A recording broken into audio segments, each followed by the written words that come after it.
আজকে আমরা পরিচিত হব এবং দেখব সৈয়দপুর রেলওয়ে স্টেশন এর কার্যক্রম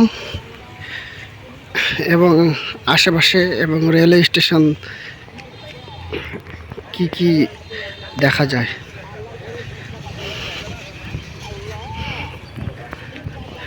এখানে পশ্চিম পাশে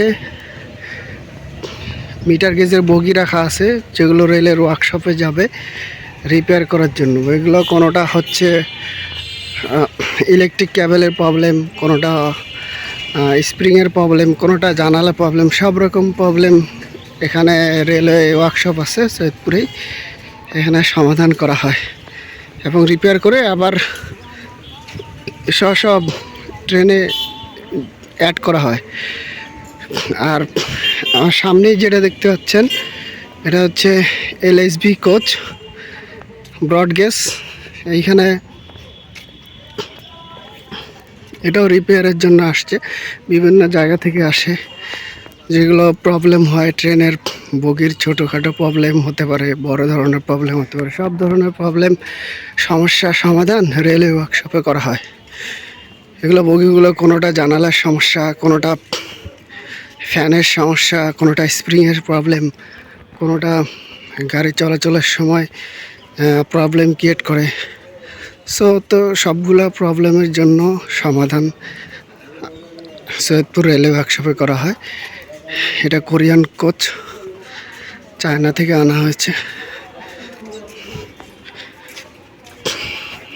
সামনে দেখা যাচ্ছে রেলওয়ে ওয়াগন, এগুলো তেলের ট্যাঙ্কার। এগুলোতে করে ডিজেল, মোবিল এগুলো নিয়ে যাওয়া হয়। এগুলো ডিজেল মোবিল পারাপারের জন্য এগুলো ট্যাঙ্ক। ব্রিজে উঠলাম, ওভারব্রিজে উঠে প্রথম যে দৃশ্যটা দেখাতে চাই, এটা হচ্ছে রেলওয়ে মসজিদ বা বারমাসেল মসজিদ বলে এটাকে। আর এই পাশে হচ্ছে রেলওয়ে কোয়ার্টার কলোনি, যেখানে রেলওয়ে স্টাফরা থাকে। এখানে একটি প্রাথমিক বিদ্যালয় রয়েছে। আর এই পাশে রেলওয়ে ওভারব্রিজ দিয়ে মানুষ যাতায়াত করতেছে। তেলের ট্যাঙ্কারগুলো দেখা যাচ্ছে। আর ওই যে দূরে যেটা ওয়ার্কশপ দেখা যাচ্ছে, এইখানে বেসরকারি ট্রেনের বগিগুলা রিপেয়ার করা হয়। এটা মূলত বেসরকারি ওয়ার্কশপ। এইখান থেকে রিপেয়ার হয়ে আবার ট্রেন চলে যায়। এই পাশে আমরা দেখতে পাচ্ছি পাথর, যেখানে আনলোড করা হয়েছে। এই পাথরগুলো ইন্ডিয়া থেকে আসে। আমাদের এই সাইডে নিউ জলপাইগুড়ি থেকে এই সাইডে ট্রেন যায়, এই পথ দিয়েই। সে পথ দেখাবো। এই পাথরগুলোতে আলাদা, এই পাথরগুলোর জন্য আলাদা বগি আছে, যেগুলো পাথরবাহী। সেগুলো পাথর এনে এখানে আনলোড করে, এখান থেকে বিভিন্ন জায়গায় আবার চলে যায়। এখানে দুইটা লাইন দেখা যাচ্ছে, একটা ঢাকামুখী, খুলনামুখী যাওয়ার জন্য। আর এই পাশে যেটা আছে, এটা চিলাহাটি এবং নিউ জলপাইগুড়ি যাওয়ার জন্য রেল লাইন। এইখান থেকেই Dhaka to New Jalpaiguri Mitali express international train, যেটা ভারতে যায়, এখান থেকেই যাতায়াত করে এই রুটেই। স্টেশনে অপেক্ষমান যাত্রীরা অপেক্ষা করতেছে। এখন তিতুমির এক্সপ্রেস নামের একটি ট্রেন, যেটা রাজশাহী থেকে ছেড়ে এসে চিলাহাটি যাবে, সেই ট্রেনের অপেক্ষায় যাত্রীরা। Ticket counter সৈয়দপুরের।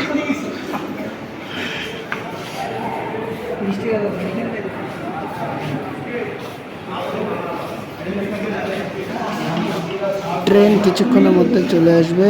কুলিরা বিশ্রাম করতেছে।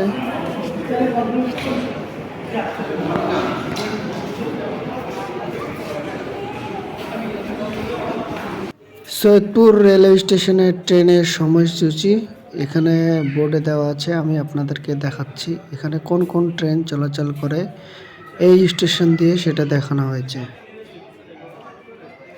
এখন চলে আসলাম রেল স্টেশনের পাশেই ডিজেল এবং ইলেকট্রিক্যাল এর কার্যালয়ে। এইখানে ট্রেনের বগিগুলার ইলেকট্রিক্যাল কাজ করা হয়, যেমন কারেন্টের তারের কাজ এবং ডিজেল এখান থেকে ভরা হয়। এটা ঊর্ধ্বতন উপসহকারী প্রকৌশলী বিদ্যুতের কার্যালয়ে। আমি এখন যেটা দেখাচ্ছি লালঘর এবং পাশে ট্যাঙ্কি, এটা পানির ট্যাঙ্কি। আর যেটা এখন দেখাচ্ছি এটা হচ্ছে নর্থ কেবিন। 1826 সালে এটা স্থাপিত হয়। এটা তৎকালীন ব্রিটিশ আমলে তৈরি হয়েছে।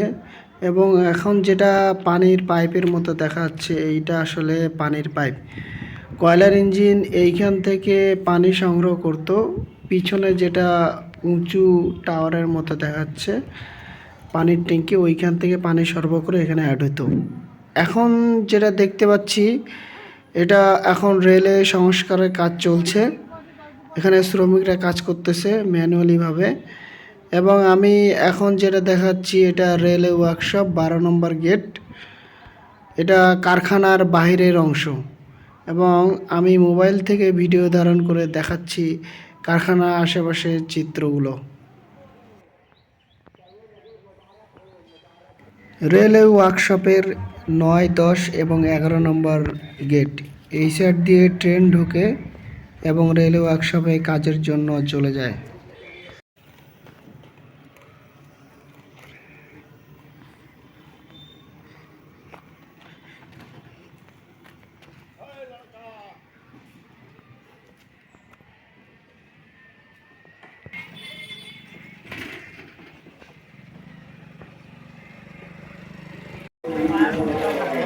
এটা রেলওয়ে বাজার, এইখানে রেলওয়ে কর্মীরা বাজার করে। এটা রেলওয়ে প্রাথমিক, এটা হচ্ছে রেলওয়ে সরকারি উচ্চ বিদ্যালয়।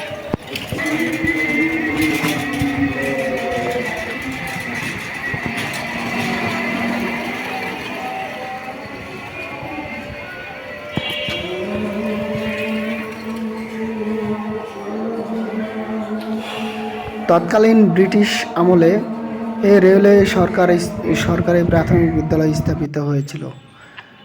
এখন আমি যেটা দেখাচ্ছি এটা রেলওয়ে সৈয়দপুর রেলওয়ের পিছনের অংশটুকু, যেটা নবনির্মিত ভবন। মুর্তজা ইনস্টিটিউট বাংলাদেশ রেলওয়ের একটি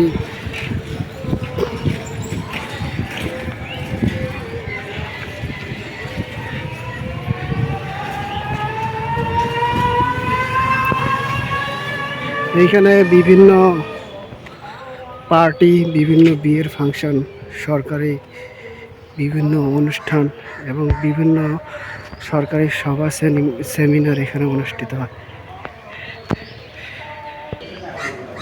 হয়তোবা কোনো প্রোগ্রাম হবে, এই জন্য লোকজন প্রোগ্রামের জন্য রেডি।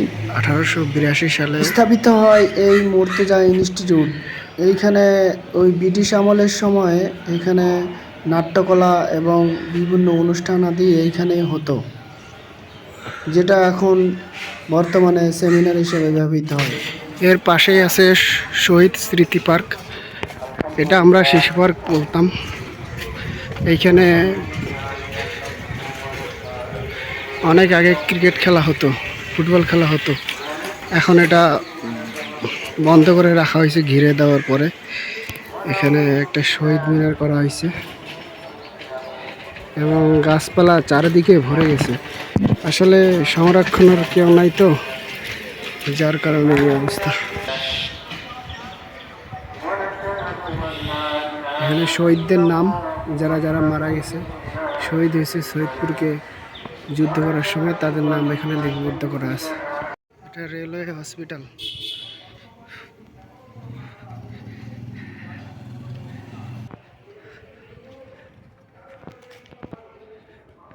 ভাবতে অবাক লাগে সেই ব্রিটিশ আমলে তৈরি স্থাপনাগুলো এখনও কীভাবে সগর্বে মাথা উঁচু করে দাঁড়িয়ে রয়েছে।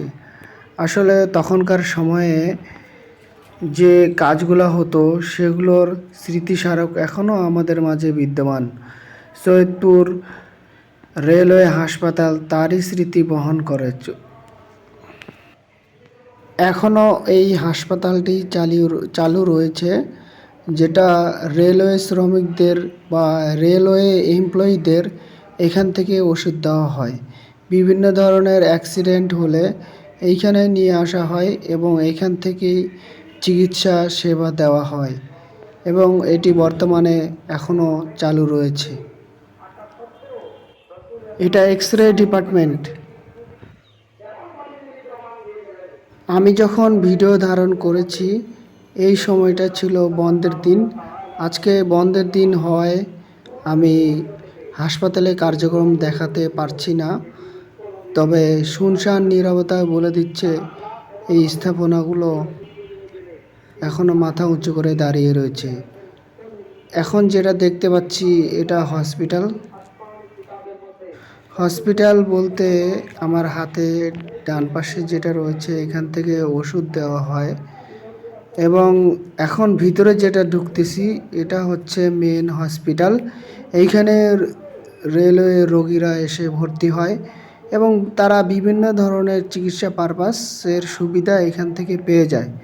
এখানে জরুরি বিভাগ রয়েছে, যেখানে ইমার্জেন্সি কোনো কেস হলে এখানে ডাক্তার আছে এবং সার্বক্ষণিক 24 ঘন্টায় এখানে সেবা পেয়ে থাকে রেলওয়ে শ্রমিকগণ। এছাড়া বাইরে কোনো লোক এখানে অ্যালাউ নয়, এটা শুধুমাত্র রেলওয়ে শ্রমিকদের জন্যই বরাদ্দকৃত। এটা রেলওয়ে হসপিটালের নিকটেই আরেকটি গির্জা, যেটা খ্রিস্টানদের স্থাপনা।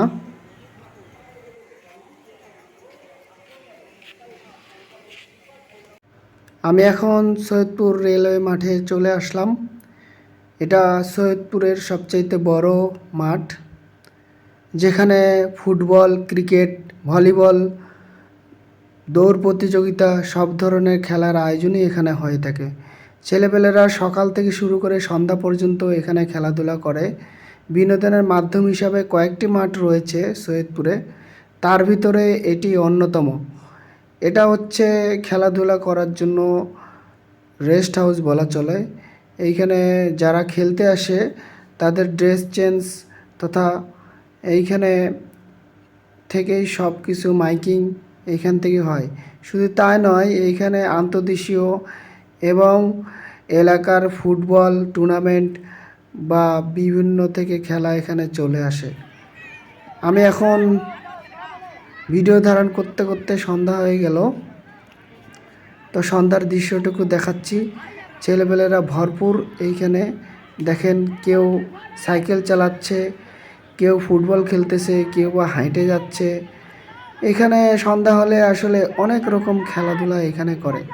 তো আজকে আমি বিদায় নিচ্ছি, সবাই ভালো থাকবেন, আবার দেখা হবে নতুন কোনো ভিডিওতে।